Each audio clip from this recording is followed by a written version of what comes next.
en la palma de nuestra mano y disponibles, ¿verdad?, a cualquier hora del día. Bien, todos jóvenes, ya seamos jóvenes y adultos, podemos caer en este problema de las adicciones digitales. Por eso, durante los próximos minutos vamos a darles algunas pautas para evitarlas y, lo más importante, para saber detectar cuándo verdaderamente es una adicción o una simple afición. Para ello nos acompañan en la mesa. Paso a presentarles a Juanma Romero, es fundador de Adicciones Digitales.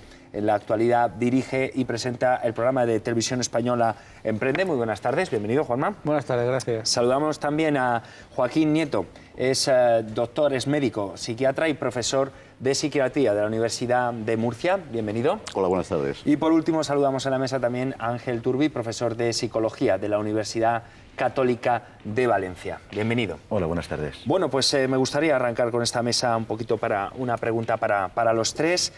¿Las adicciones digitales van a ser el problema al que se va a tener que enfrentar la sociedad? El problema está ya ahí, no creo que sea futuro, está ya presente, ¿no? Y lo que ocurre es que el tema de las adicciones o el tema del mal uso o el tema del abuso, pues es algo que quizás habría que precisar. Porque adicción es un término con connotaciones patológicas y no todo el uso que se hace de las nuevas tecnologías tiene por qué ser patológico. Creo que ahí está un poco la clave. Ángel. Sí, vamos, exactamente, es un problema porque estamos en una era digital y es algo novedosa para nosotros, ¿no? Porque estamos con los nativos digitales, las nuevas generaciones son nativos digitales y quizás nosotros somos los inmigrantes digitales. Por lo tanto, todavía estamos aún buscando las vías para resolver este problema. Juanma. Yo creo que el término adicciones, en cuanto a lo digital, va a haber que cambiarlo un poco, incluso dejarlo de lado. ¿Por qué? Bueno, pues porque esto que es un teléfono móvil normal y corriente, con el que puedes desde chatear hasta mandar WhatsApp, whatsappear, como se dice ahora, entrar en tus redes sociales, etcétera, etcétera, lo tiene cualquier chaval. Eso no es una adicción, pero lo tienen todo el día. Yo creo que sigue sin ser una adicción. Lo que ocurre es que depende luego del uso que hagan de él. Quizás se convierta en adicción cuando un chaval, eso no lo puede decir ahora mejor el Joaquín, que es psiquiatra, cuando un chaval de 15 años se le olvide el teléfono móvil en casa un día y al llegar al colegio tenga estrés y tenga ansiedad. Quizás en ese momento sí. Claro. Pero vamos a tener tal uso, de hecho lo tenemos ya, tal uso de la tecnología que se ha convertido en una parte más. Un chaval de 12 años es un nativo digital. Claro, quizás por esa razón, Juanma, claro, los jóvenes son más vulnerables a las adicciones digitales, como comentaba, por ser nativos. Hay un corte de edad, digamos. Lo que ocurre es que cada vez la facilidad en el uso se produce a una edad más joven, pero pasa en general con cualquier tipo de sustancia con potencial adictivo. Las sustancias como el alcohol, como pues el conjunto de drogas, están ahí cada vez a una edad más temprana, y con la tecnología pasa igual. Y eso, hay una edad más vulnerable o un conjunto de edades más vulnerables que hacen que la incidencia en ese sentido sea menor. Pero repito, en ese sentido sí habría que distinguir entre lo que es una adicción de lo que sería un uso problemático. ¿Y existen investigaciones sobre las consecuencias del uso de nuevas tecnologías? Sí, existen investigaciones. Lo que ocurre es que el tema de la investigación es relativamente novedoso, aunque esto empieza aproximadamente a finales de los 90, que por cierto el tema de adicción es un tema que viene de una broma. El psiquiatra Goldberg hace una intervención en la Asociación Psiquiátrica Americana y bromeando con sus colegas, bueno, pues un poco formula lo que sería la adicción a Internet, ¿no?, en ese momento.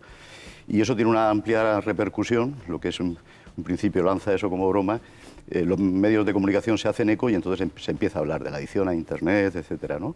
Luego, posteriormente, al año siguiente, la doctora Jung en Estados Unidos pues intenta establecer unos criterios para digamos, ubicar el diagnóstico de adicción a Internet, y entonces habla de que sería pues como una mezcla, ¿no?, de los criterios diagnósticos actuales de las drogas o de la adicción a drogas, por un lado, y los criterios que tienen que ver con los trastornos del control de los impulsos.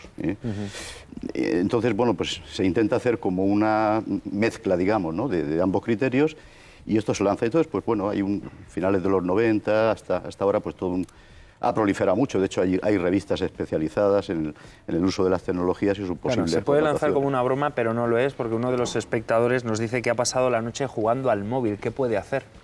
¿Qué puede hacer? Pues bueno... Se pone nervioso cuando se queda sin cobertura. Eso es cierto, es decir, es como cualquier adicción, ¿no? Es decir, cualquier adicción química que conlleva un síndrome de abstinencia.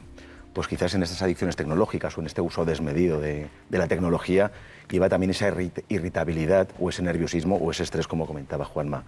¿Qué puede hacer? Pues bueno, lógicamente habría que, a diferencia de las adicciones químicas, que quizás los que nos dedicamos a esto queremos la abstinencia más o menos total de esa sustancia, aquí hay que reeducar. Aquí lo importante, y siguiendo un poco los términos que decía Juanma también, es educar en el uso responsable de la tecnología. Las tecnologías son útiles, por lo tanto tenemos que educar en ellas. En este espectador que escribe, pues lógicamente tendría que reeducarse. Es decir, ¿cómo? Pues quizás al principio hay que eliminar esa sustancia, en este caso sería el objeto adictivo, para empezar un uso responsable, ¿no? Una enseñanza nueva de esa tecnología. Claro, Juanma, ¿son los más vulnerables los jóvenes? Sí, son muy vulnerables. Piensa además que un chaval de 14 años, esta noche habrá habido cientos de miles en España, se han ido con el teléfono móvil en la mano y le han tenido toda la noche. Pues porque están esperando un WhatsApp, simplemente porque lo quieren tener, porque están escuchando música y luego no se dan cuenta de todas estas repercusiones. No estoy hablando de adicción en sí, sino de repercusión, por ejemplo, en el colegio. Si tú estás escuchando música toda la noche, lógicamente no descansas adecuadamente, llegas al colegio reventado. El otro día di yo una sesión a 3 clases de entre 11 y 14 años de chavales y me decían que muchos se acuestan con el móvil toda la noche, no en la mano ya, sino escuchando música y que hasta que se cae el móvil al suelo. Yo les explicaba que bueno, que eso está muy bien, si les gusta, que ellos tienen que decidir si lo que quieren es descansar e ir a clase y aprobar o si prefieren no aprobar y seguir escuchando la música. Es decir, nosotros no podemos impedirles que utilicen el móvil, porque es una cosa que está a la orden del día. ¿Pero dónde está ese equilibrio entre el uso y el control de las nuevas tecnologías? Mira, el control, por ejemplo, mis hijos, aunque a veces no lo cumplen, todo hay que decirlo, tienen obligación de dejar, tengo 6 hijos, la mayor 22, ya es una mujer, ya no hace falta hacérselo, pero a la de 12 sí, al de 17 no te quiero ni contar, tienen la obligación de dejar todas las noches el móvil en el mismo sitio, todos, para que yo vea que no están chateando. De todas formas, luego hay otras situaciones. Si mandan un WhatsApp, tú puedes ver a quién han estado conectados. Si se han estado conectados a la 1 de la madrugada, dices, aquí ha pasado algo. Si se meten en Twitter, pues tú, cuando mandan el último tuit, tú sabes a qué lo han enviado. O sea, que los padres también tenemos una forma de controlarles. ¿Qué ocurre? Que puede llegar tu hijo y quitarte de Twitter y te anula porque no quiere que le sigas. Ahí tienes 2 opciones, o te aguantas o haces como yo. Mi hijo Jesús me ha quitado de Twitter 3 veces porque a veces dice cosas inconvenientes que yo considero que no debe decir y le regaño, y entonces le he obligado a que me vuelva a dejar seguirle y a que me siga. Porque creo que mi primera responsabilidad como padre es intentar que sean personas sensatas, razonables, educadas y buena gente, y no que hagan lo que les dé la gana. Bueno, pues a examen la actitud de Juanma. ¿Ha hecho lo correcto? ¿Muchos padres a lo mejor se ven en esa misma situación? En esto no hay recetas, obviamente, ojalá hubiera recetas. Pero yo creo que el tema, como bueno, bien ha apuntado él, hay una cosa que me corrija mi colega psicólogo, es el aprendizaje vicario y fundamentalmente el aprendizaje por modelos. Y en ese sentido los padres son un modelo de referencia para los hijos. Y entonces lo mejor, al menos en teoría, sería que las actitudes que los padres puedan generar en los hijos, estas actitudes les sirvieran como modelos para que ellos de alguna forma se identificaran con eso. El problema muchas veces surge cuando los padres hacemos un mal uso, o podemos hacer un mal uso. Entonces estamos reforzando vicariamente, reforzando el modelo que los chavales siguen. Y eso lo que pasa es que es difícil sustraerse, ¿no? En el ámbito de la sociedad actual, por ejemplo, lo comentábamos antes, ¿no? Es decir, pues, oye, el otro día me comentaba un compañero mío, me dijo, he conseguido ya dejarme el móvil una semana. Dice, y estoy muy bien y no he tenido ningún síndrome de retirada, ¿no? Quizás, bueno, pues ejercicios en ese sentido, ¿no? Y sustituir quizás también el uso, en este caso las nuevas tecnologías, claro, como alternativa con otras actividades. Claro, ¿hay síntomas por los cuales estamos adictos a ver, hay síntomas, ¿sí? O señales que dicen que algo está fallando, ¿no? Por ejemplo, como decía el espectador, o como podemos comentar de algún hijo de Juan, es decir, estar toda la noche escuchando música. No lo hacen, ¿eh? Eso no lo hacen. O algún otro. Creo. Escuchar toda la noche música, dormir con el móvil, volver a casa porque se te ha olvidado el móvil. o pedir un cargador porque se te ha descargado la batería del móvil son signos de cierta problemática. Es decir, algo está fallando. Es decir, uno no puede vivir siempre pendiente de la tecnología y tener cargado el móvil. Es decir, sería un primer signo. Está claro que en esto, a diferencia de otras adicciones, podríamos ver el gasto económico. Por ejemplo, aquí, como existe hoy por hoy la tarifa plana, ahí, por eso parece que es menos problema que otras adicciones, ¿no? Y por eso a veces no acuden a consulta los padres con sus hijos, porque parece que es un problema de casa y no un problema adictivo, cuando sí que lo es, y sobre todo las consecuencias. Nosotros, haciendo una encuesta hace unos años a una población escolar de primero de la ESO, decían que habían dejado de estudiar por jugar con el móvil o por jugar en la videoconsola, o que habían perdido horas de sueño, y estamos hablando de chicos y chicas en aquel tiempo de 10, 11 y 12 años. Eso es un problema, Y ahí, un poco, si Juanma lo había hecho bien o no, yo le tengo que felicitar y decirle que sí, desde mi opinión, ¿no? Es decir, yo creo que el padre, o los padres y las madres, una función, por supuesto que es educar, pero es supervisar.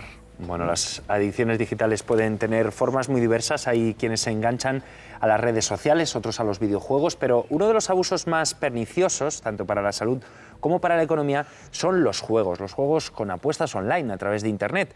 Bien, el testimonio de un joven que ha pasado por este calvario así lo corrobora. Como él mismo explica, después de tocar fondo, decidió buscar ayuda médica y seguir un tratamiento. Vean. Básicamente, cuando llegué aquí, pues me había dado cuenta que mi vida había caído en un punto bastante bajo, que tenía que tomar una resolución para salir de una situación que no me gustaba.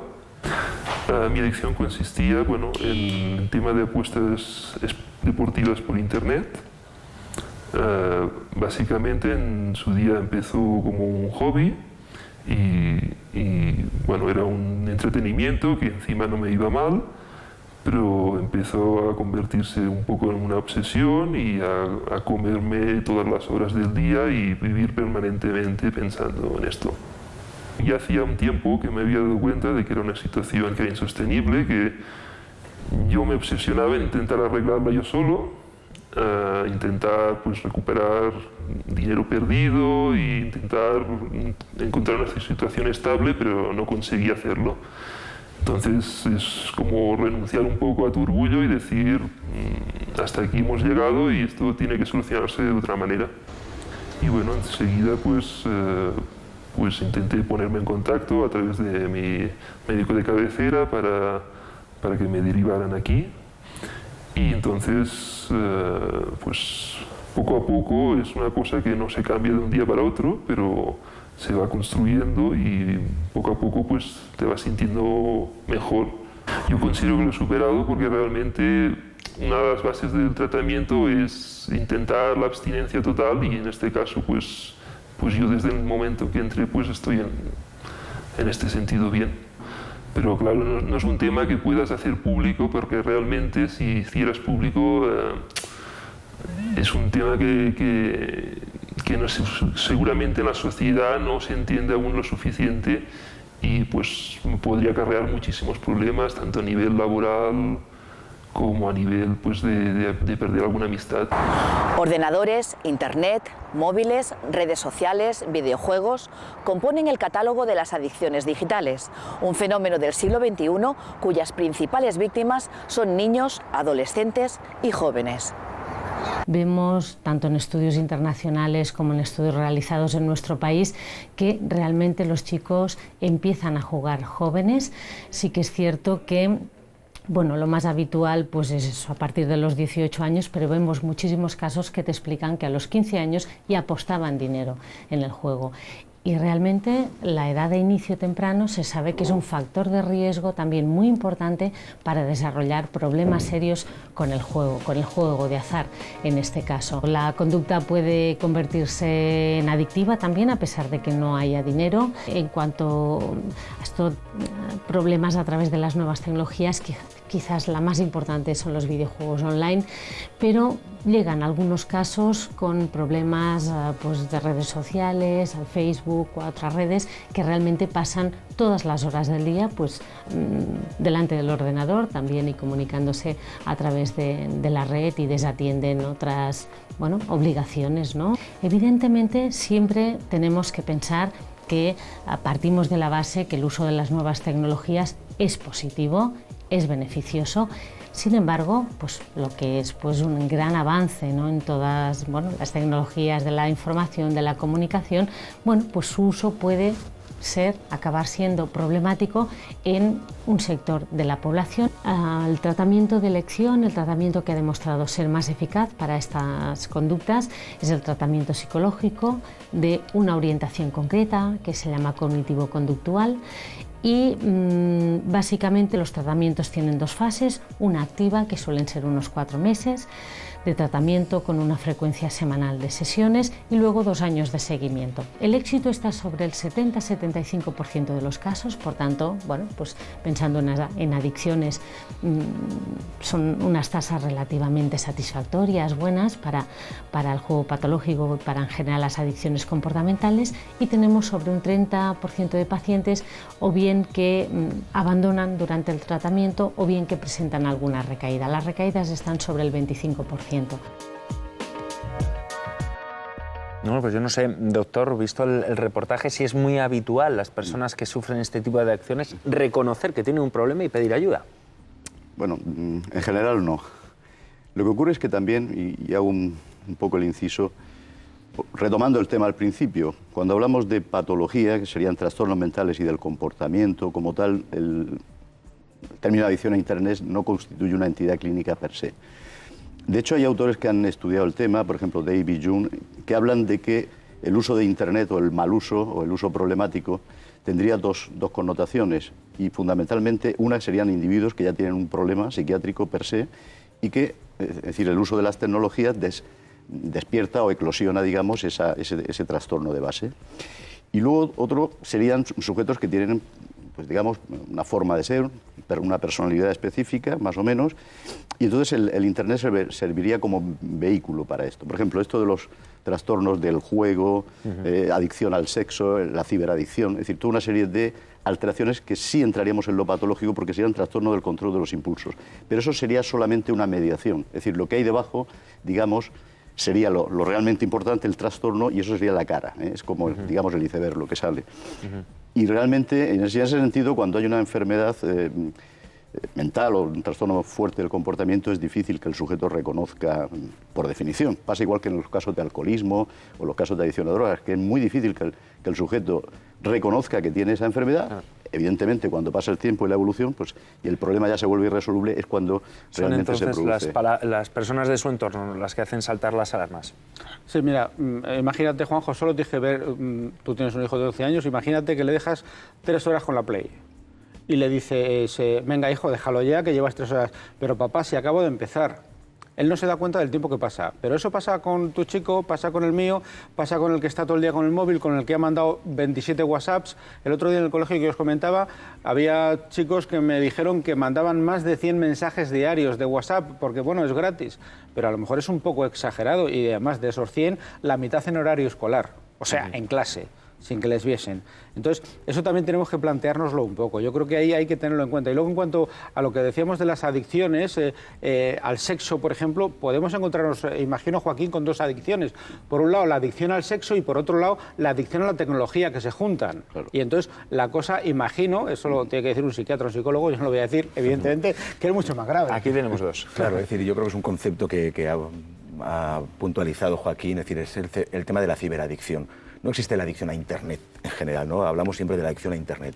Existen las ciberadicciones. Y en este caso, como decía el reportaje, es el ciberjuego adictivo o el cibersexo adictivo, ¿no? Que se puede juntar las 2 adicciones comportamentales. Ahí es donde está el problema, ¿eh?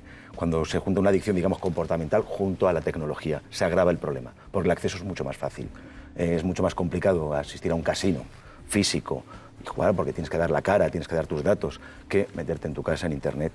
Te conectas y con mínimas cantidades, que eso es un poco el enganche que tiene este tipo de juegos online, te vas enganchando al juego. Y realmente el tratamiento es ese cognitivo-conductual que decía la compañera psiquiatra en el reportaje también, parecido y muy semejante al de la ludopatía de toda la vida. Efectivamente, ese es el tema. Lo que ocurre también es que, es decir, el ciberespacio tiene unas características, unas connotaciones que convendrás conmigo, psicológicas, que tienen que ver, pues, un poco lo que tú apuntabas, el anonimato, el tema de la representación de la propia personalidad, de la parcialidad, de jugar a personajes imaginarios. Y todo esto es muy goloso, ¿no?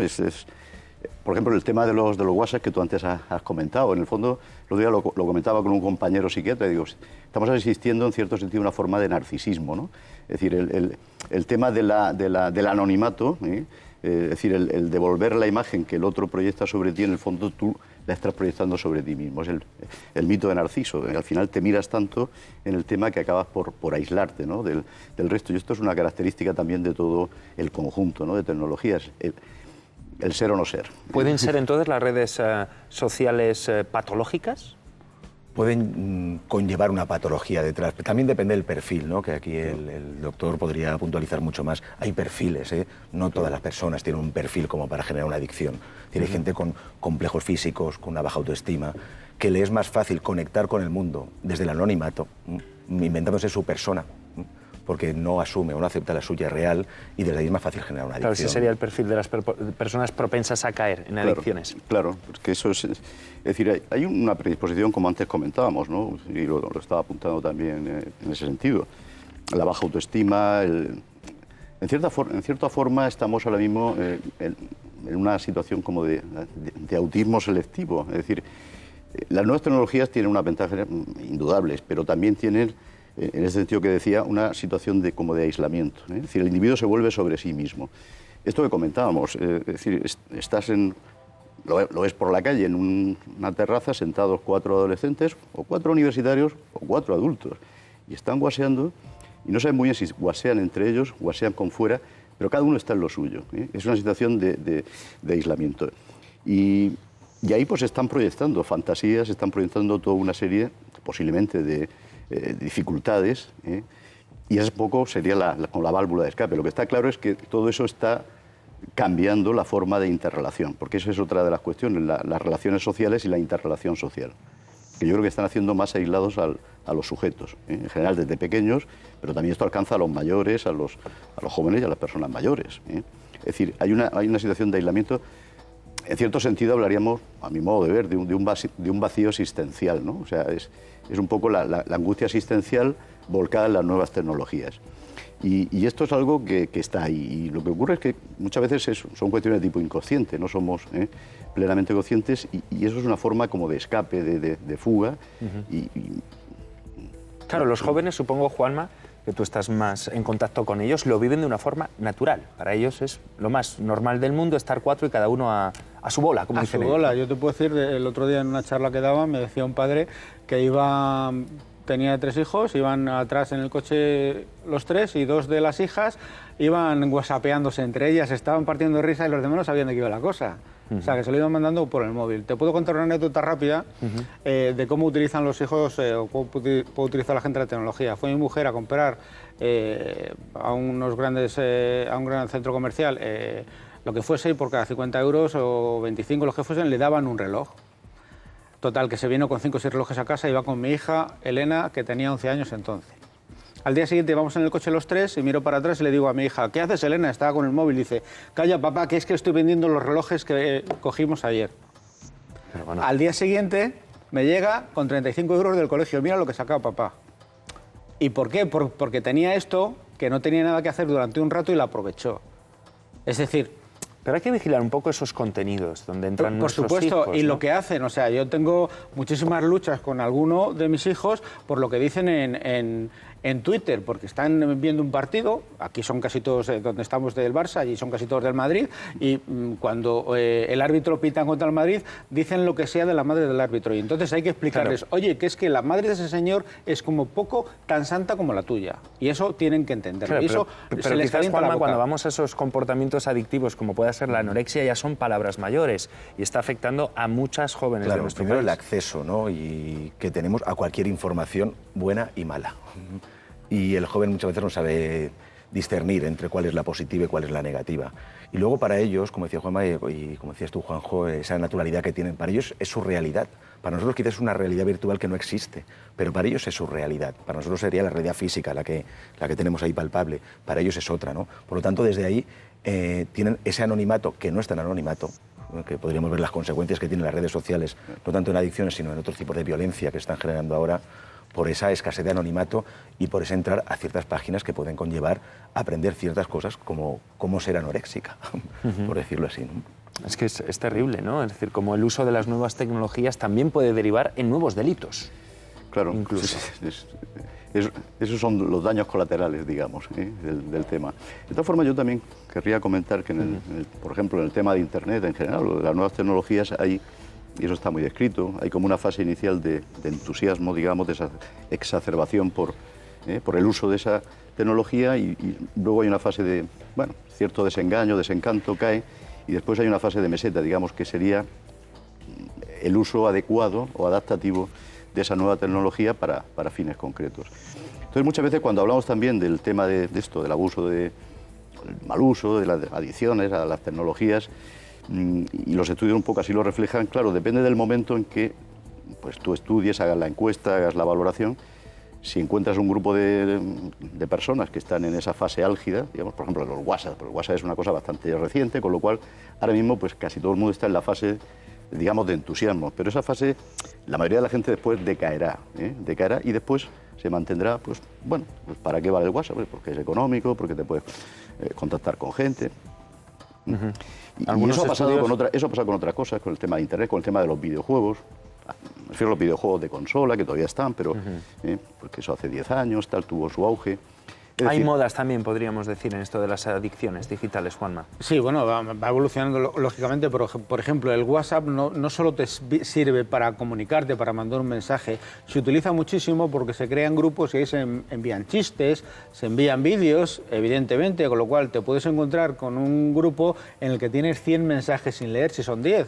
Pues claro, cada uno que ve un chiste lo envía al grupo, lo cual no digo que sea ni bueno ni malo, pero también te hace perder el tiempo a veces. Te puedes tirar mirando el WhatsApp, los chistes y los vídeos que te han mandado 2 horas fácilmente, como no tengas un poquito de sensatez y sentido común. Por eso hay que ver un poco cómo lo usamos y cuándo cortamos. Está muy bien mandar un mensaje por WhatsApp. Mi hija hace un rato me ha mandado uno preguntándome ¿a qué hora sales, papá? ¿Entiendes? Y le he contestado. Claro. Pero yo habitualmente los chistes que mandan, porque hay mucha gente que te manda chistes, además sin pedirte permiso, no los leo porque no me interesan, pero hay vídeos que a lo mejor merecen la pena y no solo los lees, sino que tú los ves, sino que luego los reenvías. Entonces hay que utilizarlo de una forma sensata, conscientemente, y sobre todo pensar que la otra persona que está allí también, cuando vamos a mandar un chiste, que no le ofendamos, que a lo mejor es cristiano, no nos metamos con el cristianismo, es musulmán, no nos metamos con los musulmanes, etcétera, etcétera, que a veces se envían chistes de lo que sea y no piensas quién lo recibe. Prevenir y combatir estas adicciones, brevemente, telegráficamente, ¿cuáles serían los consejos? Me reitero lo anterior, creo que la base es la educación, pero la educación de los padres. Yo creo que la base está en esto. Y lo que comenté antes del aprendizaje por modelos. Los padres tenemos que dar ejemplo y controlar ese ejemplo. Y yo lo dejaría ahí. Ángel. Por supuesto que coincido, ¿no? Es educar en el uso responsable, tanto a los chicos y chicas, adolescentes o jóvenes, como a las familias.